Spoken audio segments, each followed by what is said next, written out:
Hi, I'm Feroz Khan, and welcome to Drag and Drop Low Code Unplugged, the podcast where we explore the game changing impact of low code in software development. Join me in insightful conversations with IT leaders and passionate low code enthusiasts who are at the forefront of this digital evolution. Together, we'll explore how early adoption of low code is giving businesses a competitive edge on a global scale.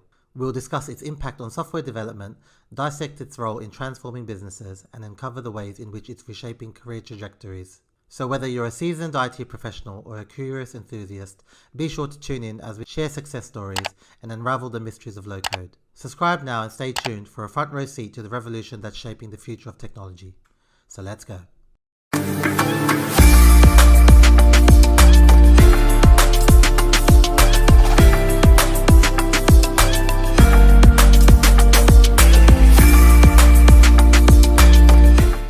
Hi Mykyta, how are you? Hi, Perez. I'm doing fine. Yeah, happy to join your podcast. Yeah, it's Among great to have you. all of those people who already participated, especially from Mendix. Yeah, really happy to join and a bit have a good conversation with you. Yeah. Yeah. I thought, I see you're very active on LinkedIn, talking about Mendix and low code. So I thought it'd be good to have you on, and kind of, have a conversation and dive in a bit deeper Yeah. into your kind of experience and journey. So it'd be good to start with, a bit about, for those who may not see your post and know who you are, where you're from, a bit about your background. Yeah. I'm Mykyta. Yeah. Hi, everyone. I'm 21 years old. Currently based in Den Haag. Originally, I came from Ukraine. I already have 1 year experience with Mendix, so already advanced certified. That's general. Um, yeah, a bit background, a bit of my background. I came from Ukraine, and yeah, during time in Ukraine, I was a professional footballer, like for 10 years almost. Yeah, I played for Shakhtar Donetsk, played for many clubs in Ukraine professionally. I was a goalkeeper. Yeah, that's fun. Yeah. Um, yeah, then the COVID happens, and how I generally get into IT, I just started my bachelor in the computer science degree. Yeah, during the study time, I passed some boot camps locally in Ukraine. Uh, yeah, worked. Uh, I have an internship. Yeah, for 3 months. Uh, it's all related to mostly front-end experience. My Mm. my framework was my stack was like React, TypeScript mostly. So work with that. Then the COVID happened. Yeah, I have to think about my future, and yeah, I mostly focus then on the IT career, Yeah. because during football time I have some injuries, and yeah, then I decided just to fully focus on the IT career and get there. So that's a bit of background. Sure. Yeah, then how I get into Netherlands, into Mendix in general. Yeah, I just continue study my bachelor, and then the war started, and because of war, yeah, I have to move Yeah. from Ukraine. I decided to go with my family and my partner here in Netherlands, and yeah, this how I get into Netherlands, and then the LinkedIn happened with me. I Yeah. started. Yeah. Yeah, in general, the market here was really big, and to search to find the first job here when you move into new country, it's really challenging. Mm. Um, yeah, so I started to do LinkedIn thing, like posting about my journey and everything. So that's Amazing. Yeah. And, rewinding back into obviously, you were playing football as a goalkeeper, and yeah, obviously you then decided to do a bachelor's in IT, right? So, yeah. did you have any prior kind of knowledge or exposure to technology? Um, Mostly, it came from my cousin, because I lived alone in Kiev, in capital of Ukraine, and studied there and played there mostly. And he helped me to just yeah, I don't know, just to go. He helped me with money, with some things, and Yeah. just be there with me. It was really nice. And he is the Flutter developer, uh, Yep. Android developer mostly, and Yep. he was already a senior. And I was always watching him, and he was like, yeah, really, it was really interesting to see him, how he working, what's there. Mm. And yeah, that's I guess the main reason, one of the main reason why I chose IT. And yeah, in Ukraine, it's also one not of many fields where you actually can go up in Yeah. ladder and yeah, really quickly obtain some good salary. I don't know, Yeah. Yeah. whatever you search there, but yeah, it's quite nice. Yeah. And when you obviously you're doing a bachelor's and you did some boot camps and obviously you're still new to technology, Yeah. how did kind of, the you obviously combination of your studying, doing the boot camps, how did that, prepare you for, kind of the outside world and what kind of challenges did you face? Because obviously you're used to being in one environment for Yeah. over 10 years and now you're studying something totally new. Yeah, that was really challenging from the start because yeah, I combined the studies in the during the bachelor, and yeah, most of my experience came from some freelance work. Yeah, I did the freelancing from of my second year of uni. So yeah, it was really helpful. I started from small, just I don't know, doing some pet projects, Mm. doing I don't know, one pager website for my friends. I Yeah. just propose my service for free sometimes. Yeah, yeah, Sometimes yeah, I yeah. Just to get the just experience. yeah, yeah, yeah. It Yeah. was really simple and small, and but it was a really nice experience to just touch the grass. I don't know. To yeah, to get there at first. Then also I get my internship in Ukraine IT Invest, but mostly it was the like IT support job, like Mm. just setting the laptops, helping mostly administrative stuff. Sorry. That's fine. uh, yeah, and that was fun. And there I also can learn from people there and to see how they work with the front end technologies. So I learned a bit from there. Yeah, and also I passed almost, yeah, I studied almost 1 year the bootcamp. At the Yeah. bootcamp, it's called Mate Academy. It's kind of popular in Mm. Ukraine, and yeah, they really helped me to get this like relevant knowledge to get this first job. Mm. So, but yeah, then I have to move to from Ukraine, so it was kind of relevant and not Yeah. relevant at the same time. So Yeah. And obviously, yeah, you moved during, not a very nice time, right? So how was that experience of obviously it's hard enough to relocate just like that for anybody to leave their home country and yeah, go somewhere. But, how was that experience of, kind of being given no choice, but having to relocate and then also go to a new country, adapt to a different culture, but then also kind of still be early in a very kind of new skill set. yeah, yeah, that's true. Good question. It was tough because when the war started, we stayed for 1 more year there in Ukraine, and only then we moved. So yeah, it was challenging to make this decision to Yeah. get out of there.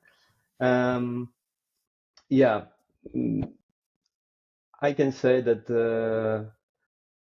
the time here when we moved, it was also tough because yeah, the first period of adaptation here, the new people, new country, it's always hard, and yeah, it knowing of English, it really helps. Yeah. It Yeah. definitely helps, especially for people who came abroad.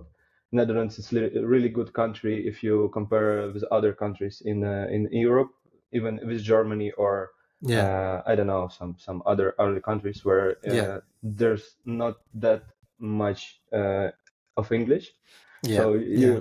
in some of them, you just cannot go and buy something without knowing the local language. But the Yeah. Netherlands, it's really nice, especially the Den Haag. But yeah, in general, just really nice, and you always can to find the mutual language with people here. So Mm. and yeah, when I moved, I started.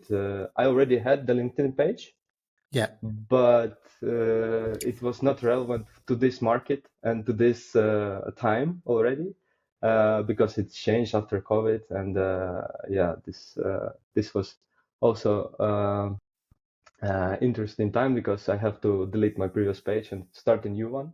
Yeah. Yeah. So Yeah. just and I started it when I yeah, my job search process was basically I tried to find any internship, any Mm. junior role for front-end position, for full stack position, etc. But it was hard from many of my applies. I just didn't get an answer, or Mm. yeah, from I don't know, for 40, 50, I just get Yeah. 2 or 3 answers, and it was really tough and frustrating. So, and then during this search process, I find out that the Mendix position is in really high demand, and usually for junior position, they propose you some rapid courses, Yeah. some kind of development plan if you don't know Mendix before.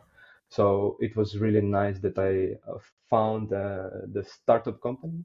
Kinda, it was trading company. So yeah, I just passed the interviews. Yeah, I get there somehow. Yeah.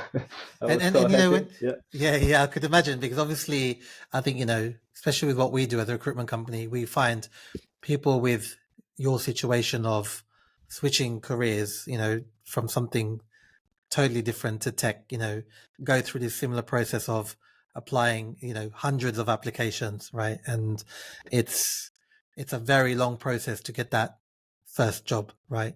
So, when you were kind of, when you learned this about Mendix, even just your own kind of learning experience, how did you find the platform when you kind of first had a go at the platform? Was it quite easy? Did you pick it up quite fast? Yeah, yeah. When I started to work with it, honestly, I don't anything about it. I didn't know what Mendix is. Yeah, I know the low code concept. It's kind of Mm. I was familiar with that during my Yeah. bachelor. It helps. Yeah. Yeah. Still, Yeah. education helps for some basic things. It's really Yes. important, especially in IT, and especially here. It's required, and also your base salary depends on it. Yeah. It's not like this in Ukraine, so. Yeah. Yeah, but yeah, for the Mendix, it was really interesting that the job was offering like for 2 weeks of development, like just pass for Mm. they give you time. They gave me time to pass the rapid developer Mm. course from Mendix. It's completely free. Everyone can pass it. Yeah. But yeah, I passed it like I finished it for 3 days or something, and then Yeah. already Yeah. started to work closely with the team on the project. It was hard, and I learned a lot through mistakes and through practice.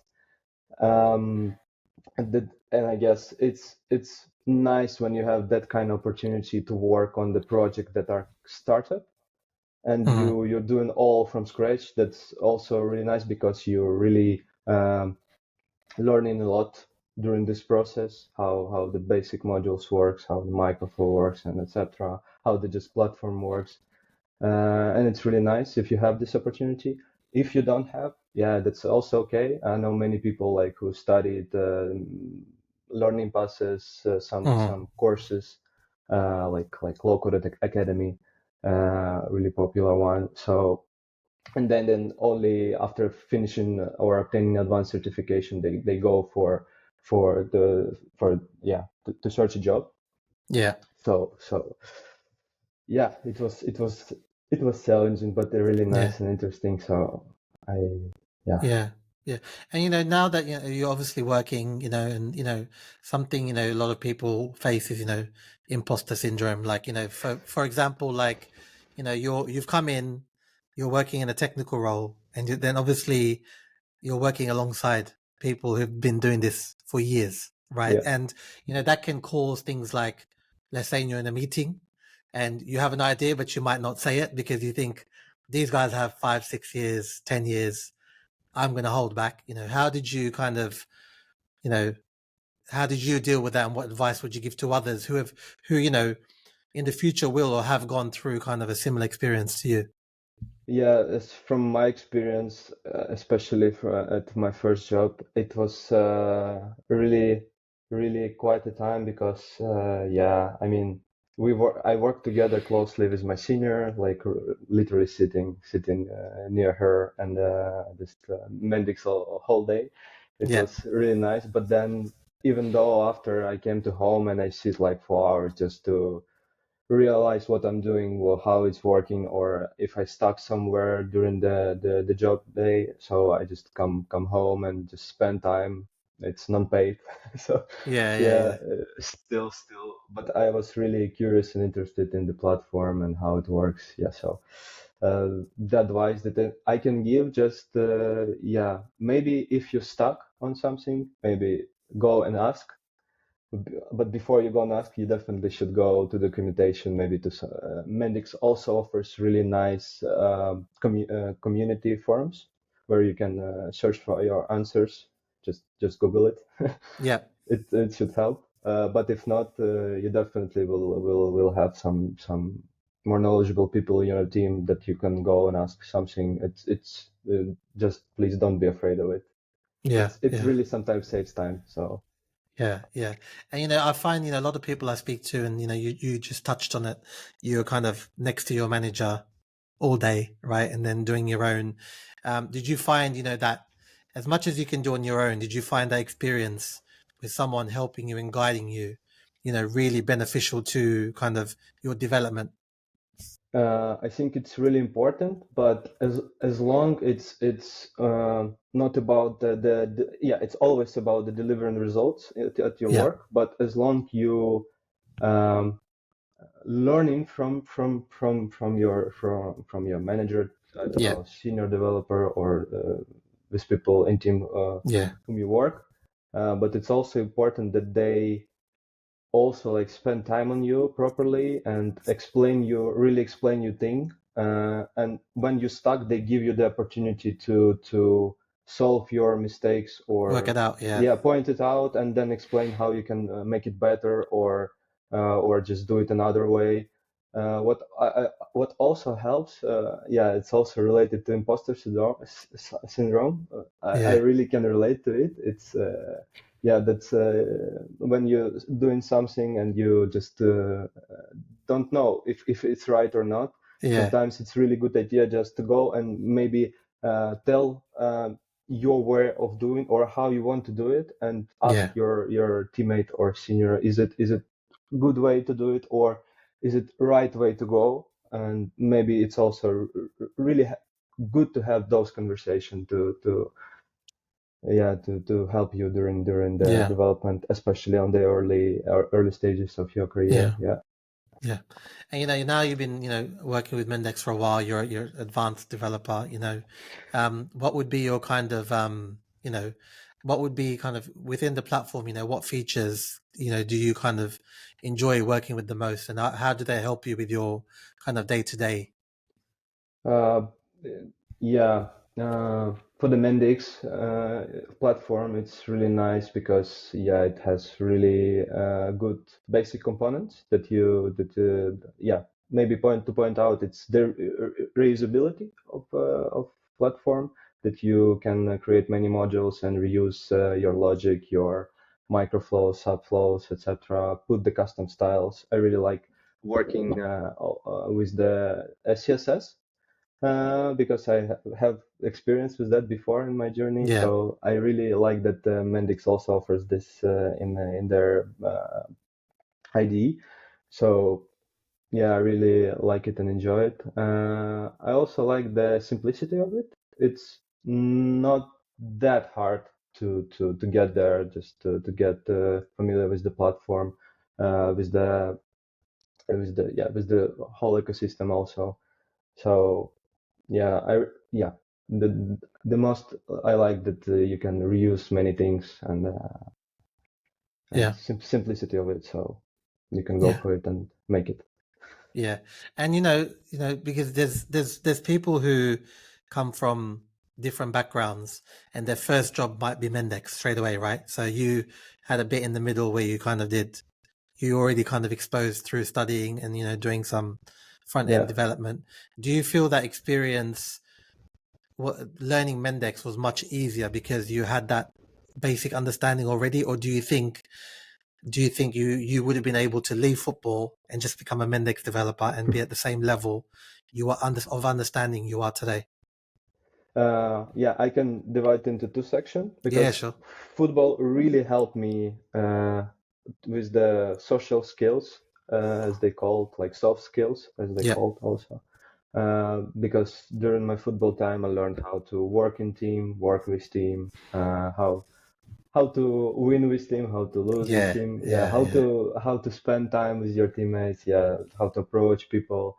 It's really helpful. This experience really still help and will help me, I hope. mm, And here, especially, I was surprised that it's kind of relevant a yeah, job. yeah, yeah, As for Mendix, I can say no if I just finish my football career yeah, and just start doing Rapid and yeah, doing the coding. Of course, it's not a good way to do, but it's mm, also a way you can do it. yeah, But you will definitely spend more time on learning some basic things that you can learn in the boot camps, in yeah, the uni, etc. Uh, in uni, I focused mostly on the JavaScript and yeah, front end development. I still, yeah, I have some basic learning of Java and how yeah, some concept works, etc. But it helps. It definitely mm, helps. So, but to say that also I will go and just do the Mendix without any learning curve, yeah, it's not true. Um, y- yeah, as for me, I really have a good knowledge of JavaScript and CSS and how it works, how you can combine it, etc. It really helps, especially here because we have during my work time we all have this feeling that you can see the project and you see it's look like Mendix.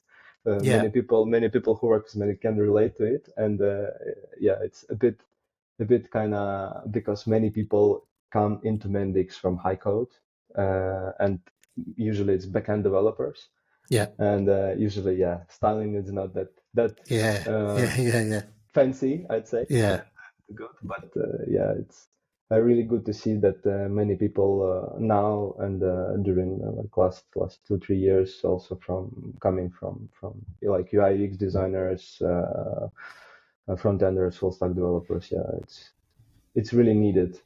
yeah, yeah. So And like in regards of that, like you said, we find and like you said, a lot of your skills, even though it was from a total different skill set, were transferable. Which we find, I think, with low code, especially a lot of those skills that you can learn in any other jobs, you will find a few that are transferable to your role. I could imagine, obviously, as a goalkeeper, you have to be very vocal, right? You obviously, hopefully, you're not shouting at your Mendix developers from the back, no, no, But I'm yeah, assuming, like, sometimes. that kind of that aspect of obviously speaking up. You have to, obviously, a goalkeeper's like a voice, right? So as a developer, you have to make sure a lot of those skills are, especially as a goalkeeper, I think, compared to other positions on the field, for example, right? I think there's a lot of skills you can bring across. Uh, yeah, that's true. I mean, if just not just the goalkeeper, just Yeah, all football players, they know that yeah, if you're on the field, it's easy to see what you're doing, and yeah, everyone see what you're doing, and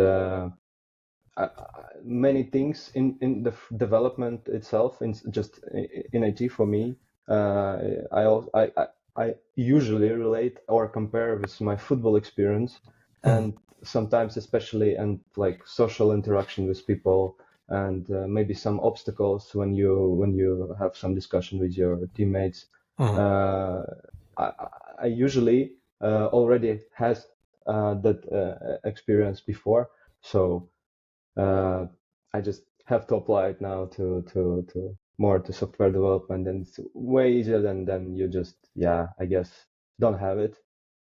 But still, during the uni, it's also a good thing just to speak with people, meet people. It's really nice. And in Mendix, it's also a good thing because they have really good community here in Netherlands, and they do a really great job with doing meetups. You can go there like for free, and just attend, try to approach people, try to, I don't know, just get some connections, maybe find some people that you're interested in. Just go for it. Don't be afraid. It's Yeah. fine. Everybody's yeah, everybody's simple, really simple. Yeah. Especially Yeah. yeah. Just tell you from my experience. If you go for a meetup, I was really scared to go first time because I was like, they don't know me. Yeah, Yeah.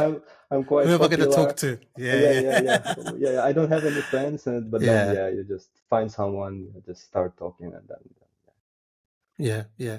And you're still, early in your career, and that comes with, especially as someone who, switched careers as well. What can you talk through, some challenges that you faced, from early on to now, so challenges you still might be going through and how you've kind of, dealt with them. Uh, the first one we already started to discuss, the imposter syndrome. Yeah. It's really bad, and I discuss it a lot with my partner, my girlfriend. She really helps me with that. Just to sometimes when you have a person, just to talk out loud the things that happen to you at your job, or just something happened. It's really nice. Um, that's the first one.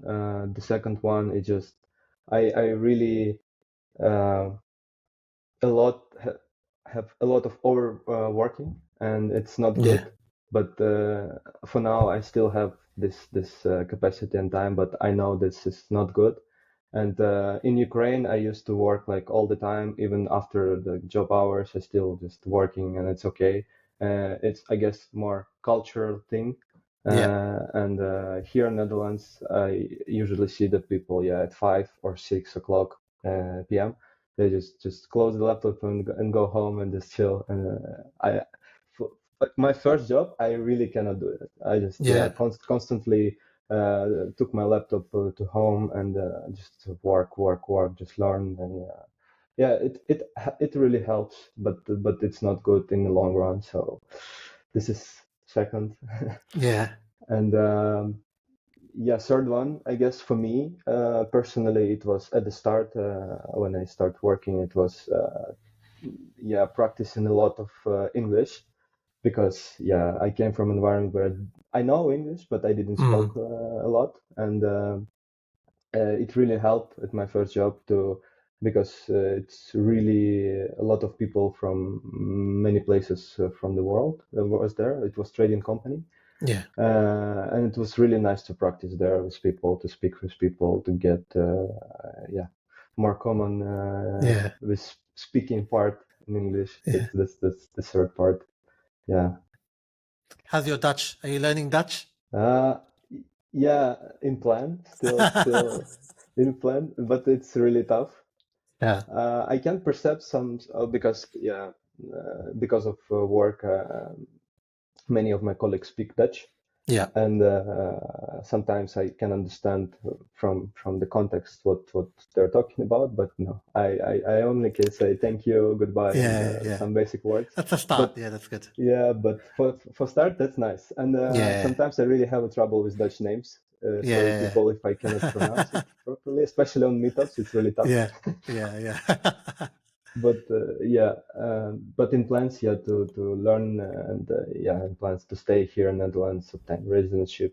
For that I have to pass the exam, history Yeah. exam, and Dutch exam. So Yeah. this I'll get there. Yeah, you'll get there. You'll get there. And you touched on, obviously, when we were talking about challenges and things like that, and you said about, you see your colleagues closing their laptop at 5, 6 o'clock, and Yeah, it you was couldn't do that. Do you think, it was kind of, you were doing so much because you had this kind of, you've obviously switched careers. So you've got this obsession with, I need to succeed because I've, exactly. I've just come into this new skill set, so Yeah. I'm going to go over and above to make sure I make it, because I don't want to have to be switching again. Yeah, it's even more about like you move to a new country and you Yeah. have to stay here, you have to find a Yeah. job and you have to stay there and you have to like keep it really, Yeah. really, Yeah. really Yeah. Yeah. hard. And that's why I guess. And then you plus, yeah, I'm a switcher and this kind of mindset also like drive me to do these things. But now I'm working at a company where my manager have like 12 years of experience with Mendix. Wow. It's really Yeah. crazy, and it's one of the main reasons why I joined them. Yeah. And I learned from him a lot, especially this some small thing how you Yeah. manage your time and during the project during the working times, and it's really nice. It's really nice to have this opportunity. If you have it, try to grab it. If you have people to learn you, especially at start, because yeah, of course it's always about money. Especially you move from abroad, it's always tough. But if you have this opportunity to learn from people like who are really like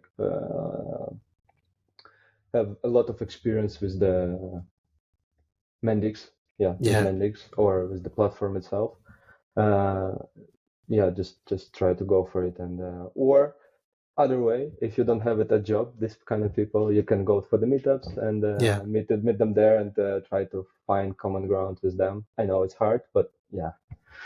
Yeah. Yeah. And I think, it's kind of, it's funny how much you can learn off other people, not just technically, but like you said, there's so many other things they can guide you with. Even by just watching what they do, it can kind of make you change your behavior and try things, Yeah. in yourself.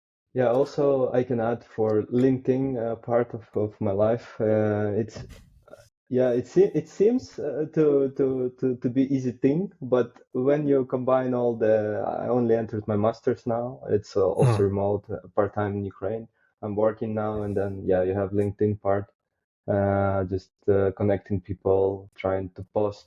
Also, yeah, about the challenging things, I also try to post about it because yeah, it really helps to learn, especially it's technical stuff.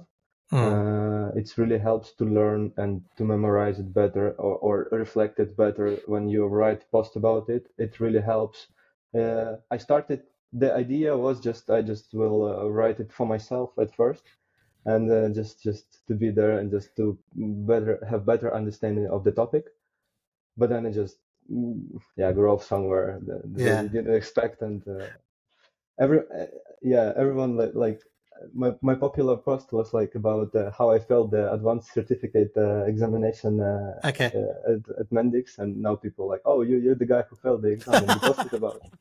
And I'm like, yeah, but I post about Yeah. how I You've got it passed it. now. Yeah. I You've got passed it it. now. Yeah. Yeah, that's fun. That's fun. But Yeah. Yeah. yeah, It's a in good general, icebreaker, definitely. yeah, yeah, it Yeah. helps.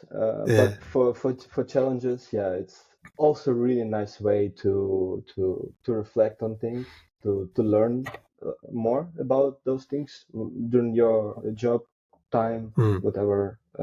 Yeah. So Yeah, and it's funny you mentioned LinkedIn. I was going to ask about LinkedIn because obviously you went from a guy who was scared to attend the meetup to now, on LinkedIn, posting regularly. You know, I how mean, did you kind of, I'm still a bit of afraid, and Okay. also I was afraid of this podcast, honestly, because Yeah, I always perceived this kind of thing as an interview, but then yeah, I like, okay, it's just podcast. Come on, yeah, relax. It's yeah, and that's what it is. The reason for getting you on was because you've had such an interesting journey, and it's the conversation, right? It's nothing kind of, it's you opening up about challenges. It's basically all your LinkedIn posts into one kind of yeah, 30-45 minute yeah, clip. yeah. You know what I mean? So, and it's good that, you're still nervous to do it, but you still do it. You're turning up, you're still doing it, you're still being consistent. I can also relate about nervous thing to my football past Yeah. because yeah, I had the this. Kind of way of yeah you train 5 days a week, you Yeah. then after this training session you have a game to just to sum up what you did during the week, Mm. and this kind of approach follows in agile development, Yeah. usually follows and yeah you develop during 2 weeks, and Yeah. then you have to have some results, right? Yeah. And about nervous part, you before the game you're always nervous, right? I mean, it's really really scary because it's game, it's so important, and you spend a lot of time on training. And then when the game starts, you like, you have to touch the ball, touch the grass. You have Mm. feeling about it, good feeling about. You have to have good feeling about it, and it's once you touch the ball or a catch You're fine. Yeah. or you're fine. So same I apply to many things in life, also to the some conversation like this or in a Mm. meetup. You just have to touch the grass, Yeah. touch the ground, and it'll be fine. I guess also a similarity might be, when you count your kind of Mendix training, and then when you're training for football, usually on match day or when you're in a project, it doesn't Yeah, go the same way, right? There's so many curveballs that can be thrown at you. usually, yeah, that's true. That's usually also a thing. That's Yeah, everything goes not as planned, and you have to be creative and navigate through it. Yeah, yeah, exactly. yeah. And it's the hottest topic for a while now is AI. Everyone's talking about AI. Mendix talking about AI. Yeah. And are you kind of using are you using AI currently? In your role, and has that kind of, if you are, has it helped? Have you found a difference in yourself as a developer? Has it made it better?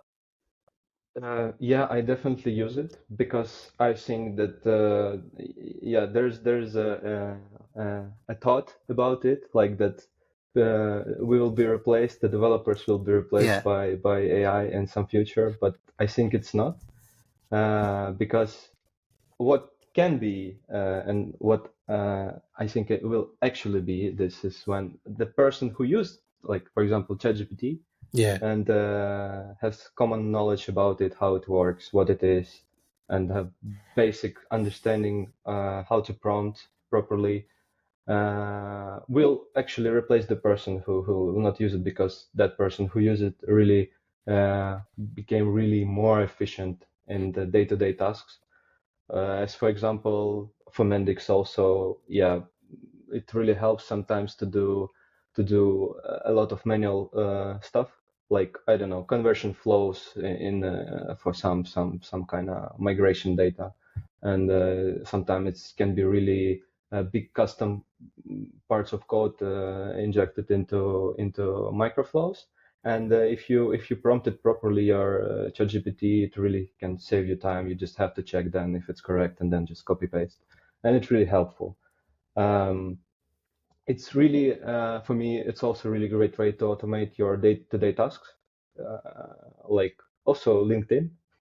yeah, Yeah, it really helps to set the template, for example, for the post. I don't know, just yeah, it really helps. yeah, And for Mendix, I also know I didn't work with that because they only did it on the 10 version of Mendix, yep. 10.14, I guess. Uh, I don't know if I'm correct, but it's definitely 10 version. They implement Maya. Maya, yep. It's like your AI assistants in Mendix that can help you. I don't know, just to quickly build some domain models, some Hmm. some some things within Mendix, just doing prompt in Mendix itself. So it's nice that Mendix also are covering these things and following this trend in a good way, I'd say. Um, but I didn't have a time and to work with that because our project is on version 9, Okay. last version of Yep. 9.24, and so didn't have the time to work with that, but really, really helpful thing in the day-to-day tasks. So. Yeah, sure. And low code, you obviously don't have a large traditional background, but mainly with traditional developers, there's a big kind of skepticism of low code. People Yeah. don't believe in low code. What message would you kind of convey to those who still don't believe that low code is at the same level and can compete? From community perspective, it's definitely on this not the same level because just many people go for traditional development, high code development. I don't know. In Ukraine, many people just go for boot camps and Yeah. try to find some job after passing 1 year boot camp, and it sounds easy, more easy than Yeah. and popular. Also here, I guess the same situation, but.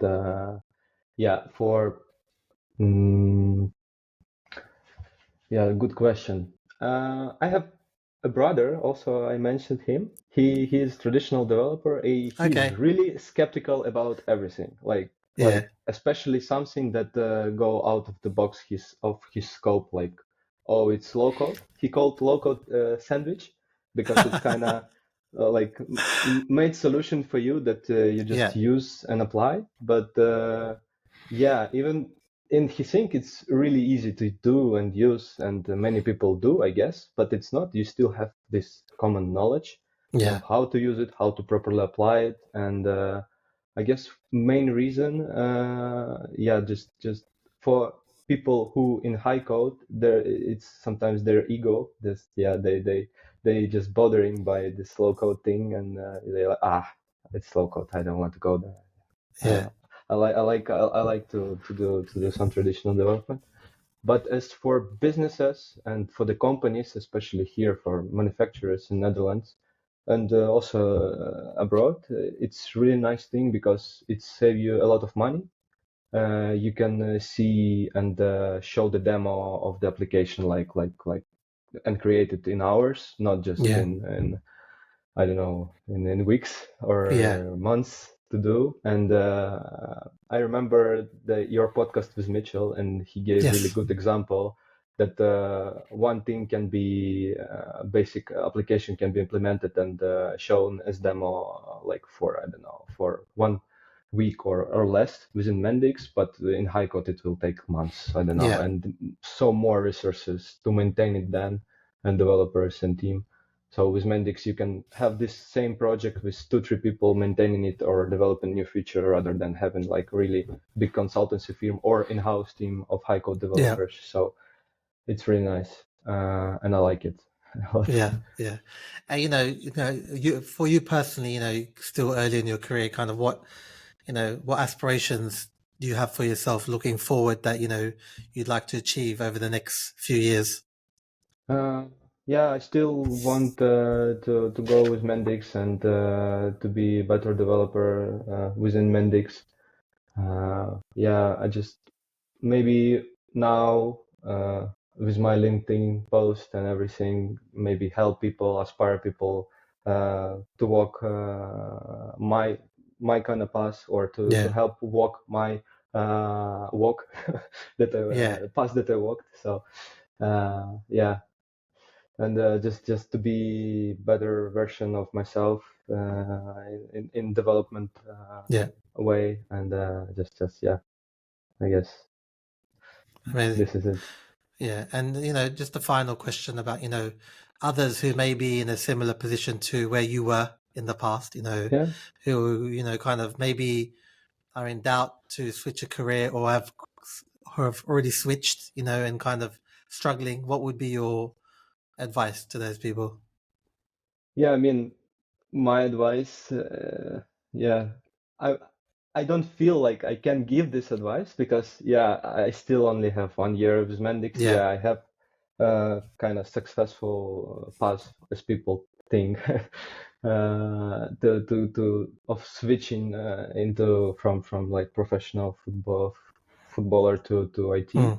But yeah, many people sometimes just afraid to start even, or yeah, yeah, many people think about it, I guess, but many people just afraid to start. And maybe my advice will be start from less and just start from small things like doing some I don't know if it's front end, doing some pet project, just learn the basic of JavaScript, etc. There's really a lot of resources for that in the internet, and some roadmaps. Maybe find some roadmap to go through, and yeah, it's just not be afraid to start, and just be consistent with that. If you want to be successful, just spend day-to-day time, just 1 hour, maybe 30 minutes. It will be a really great investment into what you want to do, and it will really help you. So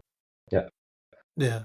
And I think, from my kind of perspective of view, I think a good thing is that people could take is also just, even if you're nervous about something, try and push yourself to, because Yeah. relocating is difficult, especially leaving in the conditions you've left in and then coming to a new country, having to obviously, work on not even the main language, the second language, right? Work on the language and also put yourself out of your comfort zone by going to, like you said, user groups and meetups where people don't have a clue who's this guy turning up all of a sudden, and even just, then being present on platforms like LinkedIn and kind of trying to, push yourself personally.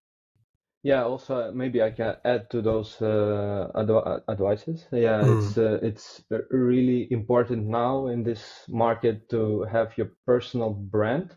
It really helps because if HR goes to your LinkedIn page and you like done nothing there, I mean, it's it's okay. Many people do. It's fine. But if you're just doing something, just doing some posts, just commenting other people, and I think also commenting people, especially if it's like really narrow community as Mendix, commenting those people really helps to create those connections and to find common ground also with like experienced developers. It really helps. I can definitely say. And then when you, for example, go for a meetup, you can say, "Hey, thank you," whatever. And just try to build your own personal brand, and just go for it. Don't be afraid. And, I mean, everyone afraid of everything. So just Cool. Well, I appreciate you taking the time. It was great to talk to you and, hear your interesting story and, the things you've gone through and how you've overcome them. And, I look forward to following your post in the future, and maybe we speak again in a couple of years' time, when you're a lot more settled into, you're a much senior, in the development in Mendix. I hope so. Really appreciate it. Thank you for your invite. It was really nice conversation, even though I was a bit afraid of. You still did it, which is the main thing, which is good. Yeah, but if you're nervous or afraid of, you care about those things. So it's okay. No, nothing bad with that. So amazing. Many thanks for the conversation. Yeah, and have a good next podcast. Thank you. Take care. You too. Bye-bye. Bye. Thank you for listening to today's episode, which is brought to you by iTrack. We are a leading staffing firm that solely specializes in supplying both contract and permanent low-code professionals to organizations globally. Navigating the niche landscape of the low-code market requires the best talent, and we recognize its critical importance for our clients. Whether you're a company looking to strengthen your team, an individual seeking the next career move, or someone entirely new to the world of low-code, we're here for you. Our extensive experience and in-depth market knowledge enables us to quickly pinpoint the ideal candidates while offering expert advice and support at every stage of your low-code journey. Reach out to us through our website or connect with me directly on LinkedIn. I'd be happy to assist you. Thank you once again for joining us today. We'll be back next week with another insightful episode. Until then, take care.